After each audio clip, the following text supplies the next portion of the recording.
What is going on, guys? My name is Taylor Stuber, and I'm here to break down this NBA slate on Draftkings Fanduel, and of course, the sponsor of this video, PrizePicks.com. If you guys are playing over on Fanduel, it's only a 4-game slate. Starts at the normal 6 p.m. Central Time. Over on Draftkings, they added another game. It's going to be 5 games over there. Starts at 5:30 p.m. Central Time. So when it comes to the stream, I will be streaming an hour before the Draftkings lock at 4:30 p.m. Central Time. Make sure to be there today, especially. I'm going to do a bit of a special thing. It's going to be fun, just in the spirit of New Year's Eve. For every 5 subscriptions I get over there on Twitch, I'm going to be shotgunning a beer. I don't know how many guys, or how many I'm going to end up doing. I mean, I could probably manage like 8 or 10 within an hour, which would be pushing it. But we'll see how much you guys show up when it comes to that. And also, if you guys want to get all my free content when it comes to my game-by-game notes, my team-by-team notes, player pools, cheat sheets, full FanDuel lineups, all for completely free. And if you guys want to ask me questions all day long, make sure to join that Discord. The link is below, or it's going to be up there, right there. Make sure to join that. It's completely free. We're nearing 1,000 members in there. Having some big nights. As well, follow me on Twitter at Taylor Stuber. If you guys really want to help me out and support the team over here, make sure to sign up over on PrizePicks.com using code Taylor. Link is in the description. You'll receive a 100% match bonus up to $100. And I will give you my picks for completely free every day. If you guys played yesterday, the picks I gave you in the stream, I gave you a free 4 pick. If you would have entered $100, say. You would have won $1,000 off of that. And I know somebody did in the chat, so shout out to them. Yeah, let's just jump right into the slate.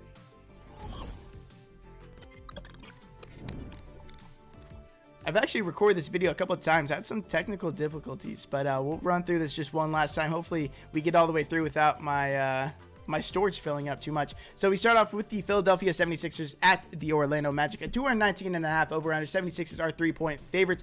Forkin Korkmaz is out, but the rest of the team is pretty healthy. Not really interested in anybody in this team outside of Joel Embiid, just from a raw projection standpoint. But for my general lineup construction today, I'm going to be going more of these mid-range guys and less of these guys like Joel Embiid and James Harden. But Joel Embiid so far this year in 103 minutes, a 31.5% usage rating, 19.9 total rebound percentage, averaging 1.54 fantasy points per minute. I think he's a solid GPP play, but not really going to get to all that much of him. And then the rest of this team, I think, are a bit too expensive, especially given the matchup against the Orlando Magic, who have been one of the best defenses in the league since last year. Move over to the Orlando Magic. James and his Terrence Ross, they're all out. Terrence Ross being out is pretty big. He's played the 4th most minutes on this team so far and has the 2nd highest usage rating at 25.8%, which is just behind Markelle Fultz, which, by the way, with Terrence Ross out, Markelle Fultz, 6.3K, 6.1K, or actually, I believe he's 6.1K. Oh, he's not even on the slate over here on FanDuel. I forget.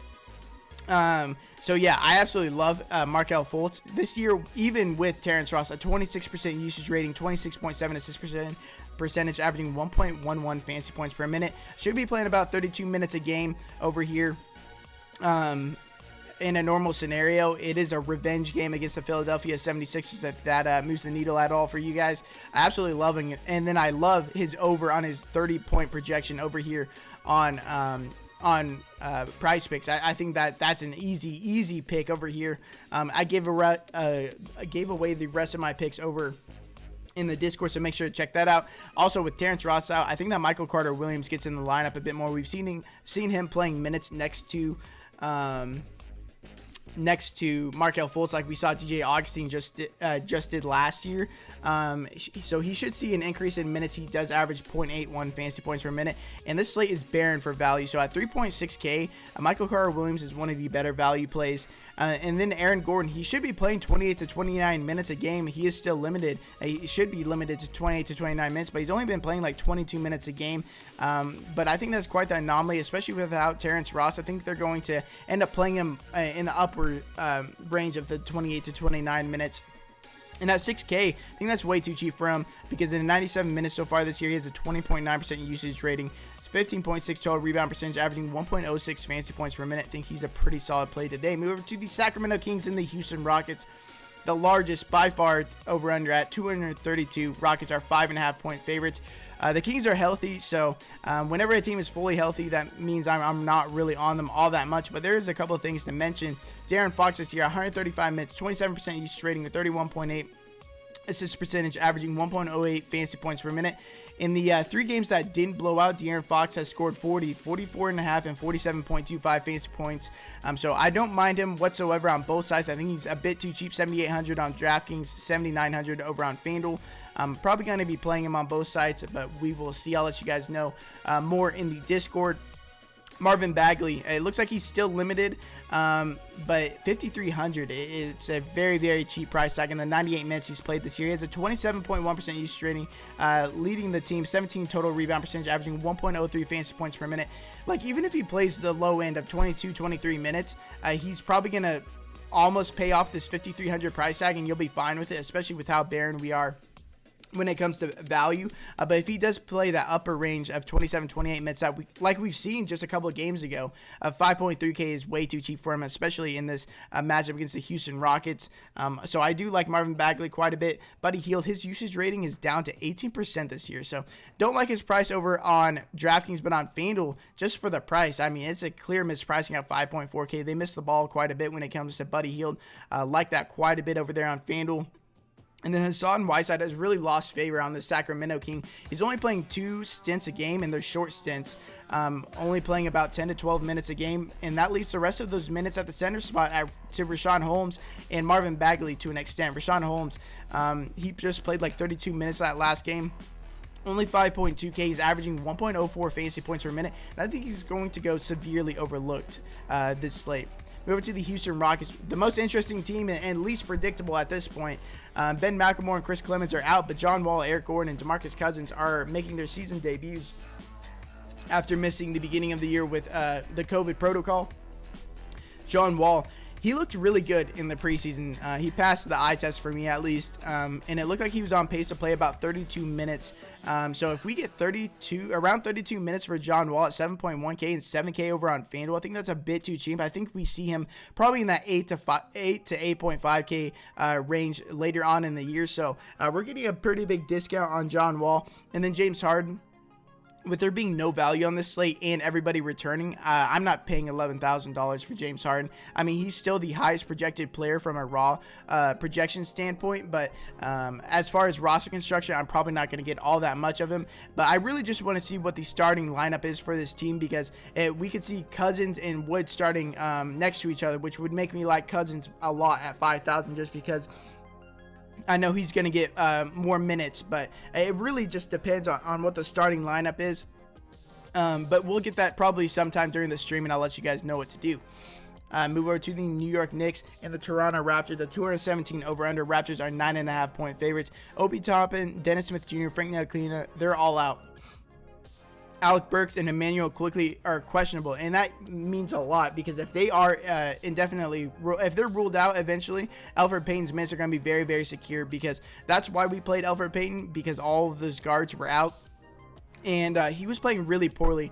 And I think in a normal scenario, when everyone was healthy, they would just end up benching Elfrid Payton, but they had nobody else to run the point, so they just ran him extra minutes, and then he ended up salvaging in the second half. So 5.9K, if those guys are out, I really like him. If they're in, not so much on them.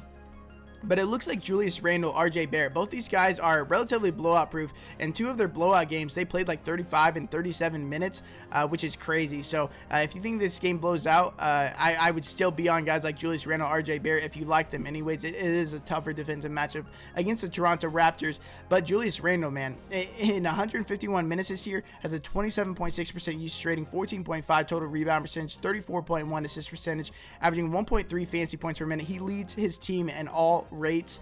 They did bump his price tag up to 8K over here on FanDuel. He is still only 8,000. I like him over here still. But man, yeah, if he's blowout proof like we've seen before, and he's going to continue to lead the team in rates like that, like he just got a triple double the other night, so I don't mind him whatsoever. RJ Barrett, he's fine, averaging 0.86 fantasy points per minute, but he's been very efficient from the field. If he becomes more efficient, he'll become more of a 1 fantasy point per minute producer, and he's playing like 36, 38 minutes a game. Move over to the Toronto Raptors. Pascal Siakam, he's been averaging 38.5 minutes a game, which is crazy. Just crazy minutes from him. We've seen him play 41 minutes in relegation already this year in one of the games. Chris Boucher, he barely played last game due to Alex Len being in the rotation for the first time this year, but it was more of a situational thing against Joel Embiid, and we knew that going into it. Nick Nurse said that Alex Len was probably going to be in there just because of the matchup in Joel Embiid, so expect Chris Boucher to be more in the rotation this game. He's averaging 1.57 fantasy points per minute. And then Aaron Baines, he's been over a fantasy point per minute player throughout his career. 4.6K, he should play anywhere from like 24 to 28 minutes, somewhere in that range. And at 4.6K, that makes him one of the better value plays on this slate. Move over to the New Orleans Pelicans and the Oklahoma City Thunder.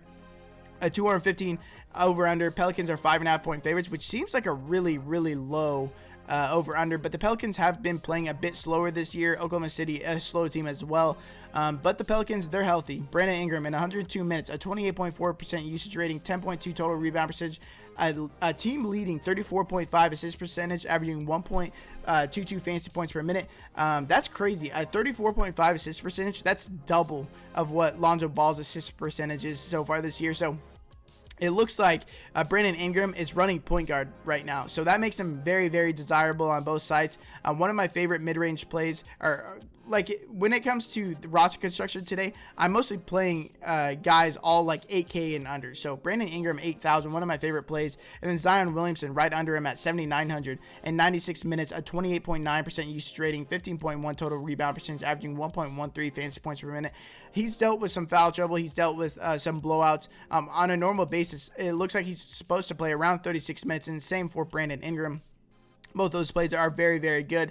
And then it seems like Steven Adams' role is pretty secure in that 31 to 32 minute range. He's always been about a fantasy point per minute player, 5,700. I think he's a fine cash play. Doesn't have all that much upside. It is a revenge game against Oklahoma City, but I doubt there's any vengeance in his heart for Oklahoma City.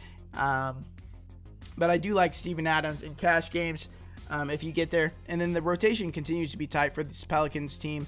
So if you guys want to play guys like Ingram, Williamson, Steven Adams, I think it's fine. Eric Bledsoe's minutes been getting cut back due to poor play. But if he starts shooting well, I mean, they'll give him a go to play 34, 36 minutes like we've seen already this season. The Thunder, not that interested in this team whatsoever, with the team being healthy outside Trevor Ariza and Ty Jerome being out this game. Al Horford and George Hill return from rest. Shai Gilgeous-Alexander, this is the guy I'm really interested in, and actually my favorite AK play at 8.1K. In 104 minutes this year, he has a 30.7% usage rating, 33.3 assist percentage, averaging 1.22 fantasy points per minute. I think he's too cheap on FanDuel and DraftKings. Actually, his projection on PrizePick is only 40. I like the over quite a bit. I haven't projected for 5 more points than that, so I think that's an easy over hit. And then guys like Lugan Story, it looks like his role is relatively secure in that 28 to 30 minute range, maybe 32 minutes. But he's been shooting a bit over his head. I don't think he's going to shoot this effectively and this efficiently over the course of his career. But I think he's a fine play given his price at 5.1K. I think he's priced pretty appropriately. But everybody else on this team, I'm not that interested in. I was all over Al Horford early in the season, the first couple games. Just because in the preseason we saw that he had a 25% usage rating, but through the first 2 games that he's played so far this year, only a 12% usage rating. So not really interested in Al Horford. I mean, if it returns to that 25%, 6.1K is just simply too cheap for him. But he's going to play around 28-30 minutes. I think he's played 29 minutes in each of the first 2 games. Move over to the last game of the slate, the Phoenix Suns at the Utah Jazz. Jalen Smith is out for the Suns, but a 220.5 over-under. Jazz are 3.5 point favorites. Chris Paul in 110 minutes. He hasn't been playing that many minutes, only around 30 minutes a game, but a 20.4% usage rating average and a 54.3 assist percentage. Big assist percentage there, averaging 1.19 fantasy points per minute. 7K seems like a bit too cheap for him. And then over here on FanDuel, he's pretty cheap as well at 7.3K. If he was to play like 32, 34 minutes, man, he would be a very, very good play. And then Devin Booker, I mean, he continues to have a high usage rating He's shooting more efficiently this year with Chris Paul next to him, which makes all the sense in the world. He still has a 29% usage rating, but his other rates have just absolutely plummeted. It's hard for me to play him, like, unless he's having like a 40-point scoring game. He's just not that desirable. 7.5K is a lot more palatable over here on FanDuel, but 8.6K just seems like a way too expensive price tag on DraftKings. Dario Saric did return last game. He played 14 minutes off the bench. We're going to have to monitor that. He might end up in the starting lineup, but it is the last game of the slate. And then DeAndre Ayton, he's averaged 1.13 fantasy points per minute, but he's been dealing with a ton of blowouts and foul trouble. On a normal scenario, he should play 32 to 34 minutes, and at 7.4K, that's just way too cheap. And the same thing occurs over here on FanDuel at 7.1K. I think that's way too cheap. Move over to the last team of the game, or of the slate, with the Utah Jazz. They're healthy. Derek Favors, he's probable, but I mean, he should play. But the downside to Derek Favors is that he's only backing up Rudy Gobert. We're not seeing any minutes of him next to Rudy Gobert, and I don't expect it, especially in this matchup against the Suns, who are a pretty small team. We saw in the preseason that Favors and Rudy Gobert were playing next to each other. We saw that they were wanting to do that, but we haven't seen it yet in the regular season. I'm not expecting it today. But Rudy Gobert seems too cheap at 7.5K. In 94 minutes this year, he has a 19.4% usage rating, 24.3 total rebound percentage, averaging 1.36 fantasy points per minute. One of my favorite plays in this range at 7.5K. And then over here on FanDuel, he's 7.7K. You're really going to have to make a decision between him and Ayton, but I kind of side with Rudy Gobert. If you need the extra $600 for whatever reason, I'm fine with going down to DeAndre Ayton. But it looks like I might go with both of these guys as my late night hammers on DraftKings. And then Donovan Mitchell in 102 minutes, a massive 31.3% usage rating, but in a 21.7 assist percentage, averaging 1.04 fantasy points per minute. I think he's a fine play. I'm not going to be making my cash builds by any means, but 7.6K, I think he's solid for GPPs. And then Mike Conley, weirdly enough, he spent an entire year with the Utah Jazz last year, and he just now got his first double-double of his career, and it wasn't even with assists, it was with rebounds. So pretty funny. I thought I would mention that. But so far this year, he has a 25.5% usage rating, 24.6 assist percentage, averaging 1.16 fantasy points per minute. Now, I think he's playing a bit over his head. He's playing about 32 minutes a game. Don't think these rates continue. 6,700. If you think that they continue, I mean, he's too cheap. If you think those rates continue over here on FanDuel, he's 6.3K. I can understand that a lot more, but would rather pay $700 more and get to like John Wall or maybe Chris Paul. But Mike Conley, I think he's a fine play over here. But that's my breakdown of the slate. Hope to see you guys on the live stream at 4:30 p.m. Central Time. It's going to be a fun time. Appreciate you guys watching this video. See you in the Discord. Best of luck today. Until next time, peace.